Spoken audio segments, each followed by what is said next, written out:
ओम नमो भगवती वासुदेवाय नमो। जय श्री हरि, जय माँ लक्ष्मी। प्रिय भक्त करो, आप सभी को भादो पूर्णिमा की हार्दिक शुभकामनाएं हैं। आज विस्तार करेंगे भादो पूर्णिमा व्रत कथा। पूर्णिमा व्रत कथा। भादो पूर्णिमा के दिन उमा महेश्वर व्रत रखा जाता है। इस व्रत में भगवान शंकर माता पार्वती के साथ भगवान विष्णु की पूजा की जाती है। मान्यता है कि जो व्यक्ति भादोपद पूर्णिमा पर उमा महेश्वर व्रत कथा सुनता है या पूर्णिमा व्रत कथा सुनता है, उनके जीवन में सुख समृद्धि हमेशा बनी रहती है। तो आइए अब आप सभी भक्तजनों पूर्णिमा व्रत कथा सुनिए। कथा को सुनने से पहले आप सभी से एक अनुरोध है कि भगवान भोलेनाथ और माँ पार्वती की अनादर न करते हुए लाइक कर चैनल को सब्सक्राइब कीजिएगा। ज्यादा से ज्यादा इस कथा को शेयर कीजिएगा और कमेंट बॉक्स में हर हर महादेव जरूर लिखिएगा। तो अब रिस्पान कीजिए, ध्यानपूर्वक कथा को सुनिए। द्वापर युग में एक समय की बात है। यशोदा जी ने कृष्ण से कहती हैं, हे कृष्ण, तुम सारे संसार के उत्पन्न करता, पोषक तथा उनके संहार करता हो। आज कोई ऐसा व्रत मुझसे कहो जिसके करने से मृत लोक में स्त्रियों को विधवा होने का भय न रहे तथा यह व्रत सभी मनुष्यों को मनोकामनाएं पूर्ण करने वाला हो। श्री कृष्ण जी कहने लगे, हे माता, तुमने अति सुंदर प्रश्न किया है। मैं तुमसे ऐसे ही व्रत को विस्तार से कहता हूँ। सौभाग्य की प्राप्ति के लिए स्त्रियों को 32 पूर्णिमाओं का व्रत करना चाहिए। इस व्रत को करने से स्त्रियों को सौभाग्य संपत्ति मिलती है। यह व्रत अचल सौभाग्य को देने वाला और भगवान शंकर के प्रति मानस मात्र की भक्ति को बढ़ाने वाला है। यशोदा जी कहने लगी कि हे कृष्ण, सर्वप्रथम इस व्रत को मृत लोक में किसने किया था, इसके विषय में विस्तार पूर्वक मुझसे कहो। कृष्ण जी कहने लगे कि ही इस भूमंडल पर एक अत्यंत प्रसिद्ध राजा चंद्रहर्ष से पालित अनेक प्रकार के रत्नों से परिपूर्ण कार्तिक नाम की एक नगरी थी। वहाँ धनश्री नाम का एक ब्राह्मण था और उसकी स्त्री अति सुशील रूपवती थी। दोनों ही उस नगर में बड़े प्रेम के साथ रहते थे। घर में धन धान आदि की कोई कमी नहीं थी। उनको एक बड़ा दुख था कि उनको कोई संतान नहीं थी, जिस वजह से वह बहुत दुखी रहते थे। एक दिन एक बड़ा तपस्वी योगी उस नगर में आए। वह योगी बाकी घरों से भिक्षा मांगकर भोजन किया करते थे, लेकिन उस ब्राह्मण के घर से भिक्षा नहीं मांगा करते थे। एक दिन योगी गंगा किनारे भिक्षा मांगकर प्रेम पूर्वक खा रहे थे कि धनश्री ने योगी को यह सब करते देख लिया। यह सब कार्य किसी प्रकार से देख लिया। अपनी भिक्षा नादर से दुखी होकर धनश्री योगी से बोले, अरे, सभी घरों से भिक्षा लेते हैं परंतु मेरे घर की भिक्षा कभी नहीं लेते, इसका क्या कारण है? योगी कहने लगे कि आपके धर्म हमें इस बात की आज्ञा नहीं देती है, क्योंकि अभी आप गृहस्थ जीवन में एक सुख से वंचित हैं। आपके घर संतान होने पर मैं आपके घर से भी भिक्षा स्वीकार कर लूंगा। उन्होंने कहा कि जिसे संतान नहीं है उनके घर से भिक्षा लेने से मेरे भी पतित हो जाने का भय है। धनश्री यह सब बात सुनकर बहुत दुखी हुआ और हाथ जोड़कर योगी के पैरों पर गिर पड़ा तथा दुखी मन से कहने लगा कि आप मुझे संतान प्राप्ति के उपाय बतलाइए। आप सर्वज्ञानी हैं, मुझ पर अवश्य यह कृपा कीजिए। धन की मेरे घर में कोई कमी नहीं है, लेकिन मैं संतान न होने के कारण अत्यंत दुखी हूँ। आप मेरे इस दुख का हरण कीजिए। यह सुनकर योगी कहने लगे, तुम चंडी की आराधना करो। घर पहुंचकर उन्होंने यह सारी बात अपनी पत्नी को बताई और दुख खुद वन में चला गया। वन में पहुंचकर उसने चंडी की आराधना की और उपवास किया। चंडी ने 16 दिन उनको स्वप्न में दर्शन दिया और कहा कि हे धनश्री, जा, तेरे पुत्र होगा, लेकिन उसकी आयु सिर्फ 16 वर्ष होगी। 16 वर्ष की आयु में ही उसकी मृत्यु हो जाएगी। अगर तुम दोनों स्त्री और पुरुष 32 पूर्णिमाओं का व्रत करोगे तो यह दीर्घ आयु हो जाएगा। जितनी सामर्थ्य तुम्हारा सामर्थ्य हो उतने अज के दिए जलाकर शिव जी का पूजन करना, लेकिन पूर्णिमासी 32 ही होनी चाहिए। सुबह होते ही तुम्हें इस स्थान के पास एक आम का पेड़ दिखाई देगा। उस पर चढ़कर एक फल तोड़कर अपने घर चले जाना। अपनी स्त्री का इस बारे में बताना। सुबह स्नान होने के बाद वह स्वच्छ होकर शंकर जी का ध्यान करके उस फल को खा ले, तब शंकर भगवान की कृपा से उनको गर्भ हो जाएगा। जब ब्राह्मण सुबह उठे तो उन्हें उस स्थान पर आम का पेड़ दिखाई दिया और वह उससे फल तोड़ने के लिए चढ़ गए। वो पेड़ पर चढ़ नहीं पा रहे थे। यह देखकर उसे बड़ी चिंता हुई। उसने भगवान गणेश की उपासना की और कहे, हे दयानिधि, आपने भक्तों के विघ्नों का नाश करके उनके मंगल कार्य को करने वाले, दुष्ट का नाश करने वाले, सिद्धि रिद्धि सिद्धि देने वाले आप मुझे इतना बल दे कि मैं अपनी मनोकामनाएं पूर्ण कर सकूं। उसके बाद वह पेड़ से फल तोड़कर अपनी पत्नी के पास पहुंचा। उसकी पत्नी ने अपने पति के कहे अनुसार उस फल को खा लिया और वह गर्भवती हो गई। देवी की कृपा से उससे बहुत सुंदर पुत्र पैदा हुआ। उनका नाम उन्होंने देवीदास रखा। माता पिता के हर्ष और शोक के साथ वह बालक बढ़ने लगा। भगवान की कृपा से बालक बहुत ही सुंदर था, सुशील और पढ़ाई लिखाई में भी बहुत ही निपुण था।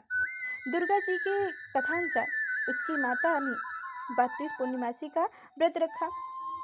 जैसे ही 16वें वर्ष लगा तो दोनों पति पत्नी बहुत दुखी हुए, कहीं उनके पुत्र की मृत्यु न हो जाए। उन्होंने सोचा कि अगर उनके सामने यह सब कुछ हुआ तो वह कैसे देख पाएंगे। तभी उन्होंने देवीदास के मामा को बुलाया और 1 वर्ष के लिए देवीदास को काशी में पढ़ने के लिए भेज दिया। 1 वर्ष के बाद उसे वापस लेकर आ जाना। देवीदास ने अपने मामा के साथ एक घोड़े पर सवार होकर चल दिया।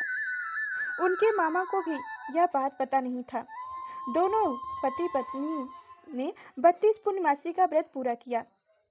दूसरी तरफ मामा और भांजे दोनों रात गुजारने के लिए रास्ते में एक गांव में रुके। उस दिन उस गांव में ब्राह्मण की कन्या का विवाह होने वाला था। जिस धर्मशाला में वर और बारात के बाकी लोग रुके थे, उसी धर्मशाला में देवीदास और उनका मामा ठहर गए।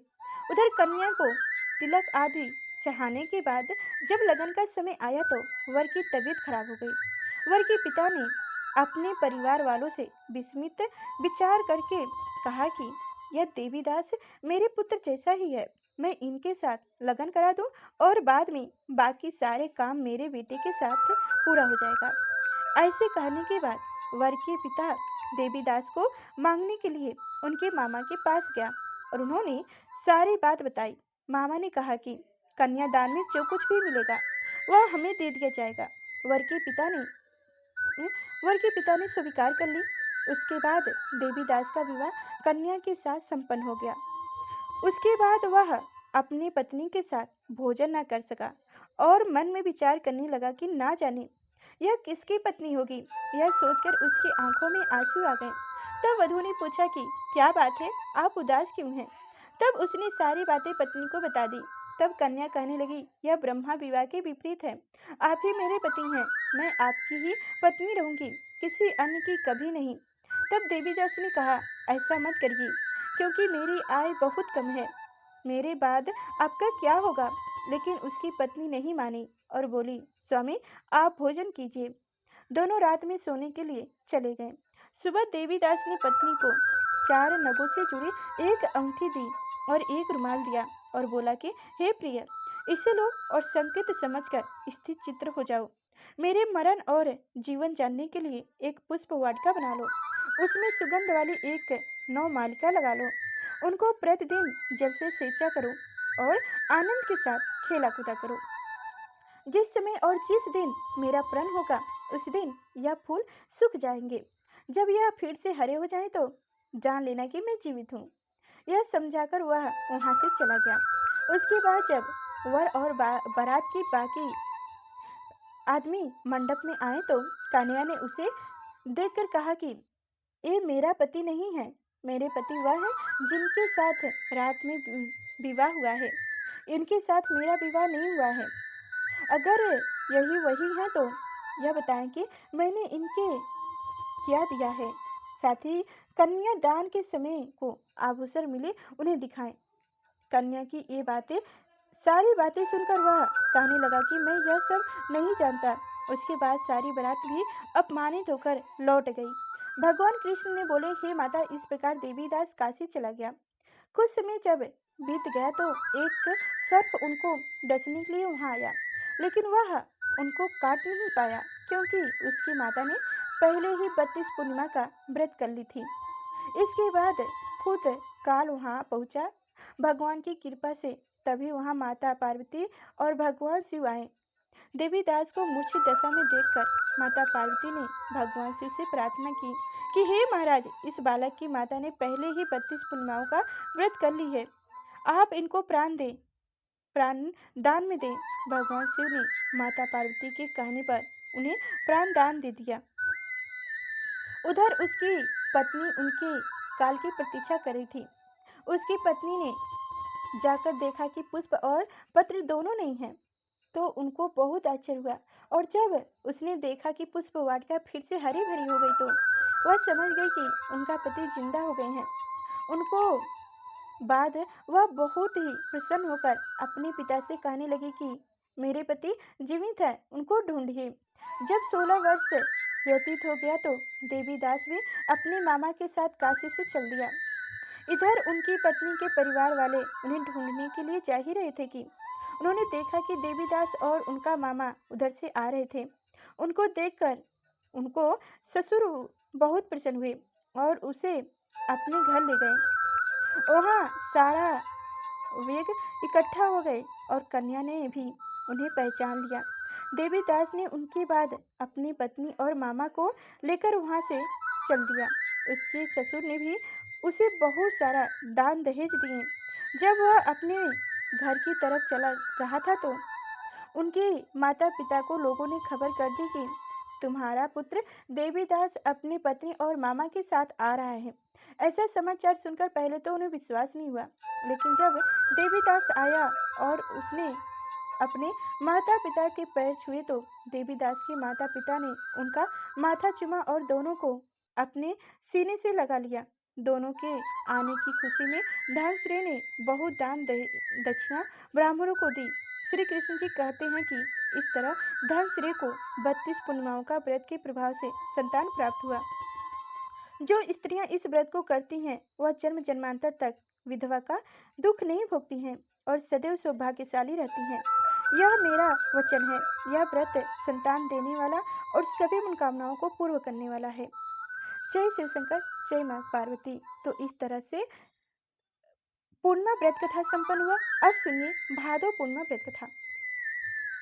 कहा जाता है कि भादो पूर्णिमा के व्रत में जो होता है वह उमा महेश्वर व्रत होता है। इसका कथा सुनिए। ऋषि व्यास जी एक बार भगवान शिव शंकर जी के दर्शन करने, उनसे मिलने कैलाश जाते हैं। कैलाश पर भगवान शिव और माता पार्वती के दर्शन कर वह अत्यंत प्रसन्न होते हैं। भगवान शिव ऋषि दुर्वासा को एक पुष्प माला भेंट करते हैं, जिसे ऋषि दुर्वासा प्रेम से स्वीकार कर लेते हैं।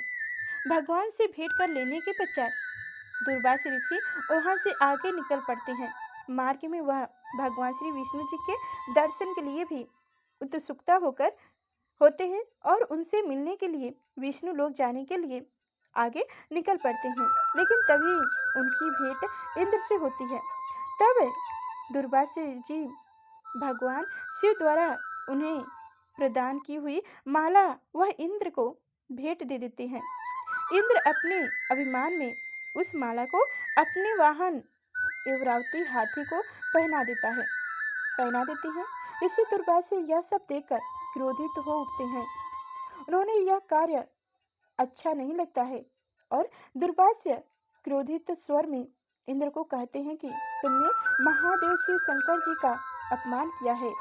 इससे तुम्हें लक्ष्मी जी छोड़कर चली जाएंगी और तुम्हें इंद्रलोक और अपने सिंहासन को भी त्यागना पड़ेगा। यह सुनकर इंद्र जी ने ऋषि दुर्वासा जी के समक्ष हाथ जोड़कर क्षमा याचना करी और इस श्राप से मुक्ति होने का उपाय पूछा। इंद्र की विनती सुनकर दुर्वासा जी कुछ शांत हुए और क्रोध शांत होने पर ऋषि दुर्वासा जी ने इंद्र को बताया कि उसे उमा महेश्वर व्रत करना चाहिए, तभी वह अपने स्थान को पुण्य प्राप्त कर पाएगा। तब इंद्र ने इस व्रत को किया। उमा महेश्वर व्रत के प्रभाव से लक्ष्मी जी समेत सभी वस्तु जो उनसे छिन गया था सभी की प्राप्ति हो गई थी। जय शिव शंकर, जय मां पार्वती। इस तरह से भादो पूर्णिमा का व्रत संपन्न हुआ। तो आप सभी को हमारी कथाएं कैसी लगी कमेंट बॉक्स में ज़रूर बताइएगा और लाइक कर चैनल को सब्सक्राइब कर लीजिएगा। साथ में बेल आइकन की घंटी प्रेस कर दीजिएगा ताकि आगे जब भी मैं श्री सत्यनारायण व्रत कथा को लेकर आऊँ तो सबसे पहले आप तक नोटिफिकेशन पहुँचे, जो मेरी कथा को आप समय से ही सुन सकें। फिर मिलेंगे अगले नेक्स्ट वीडियो में, तब तक के लिए धन्यवाद।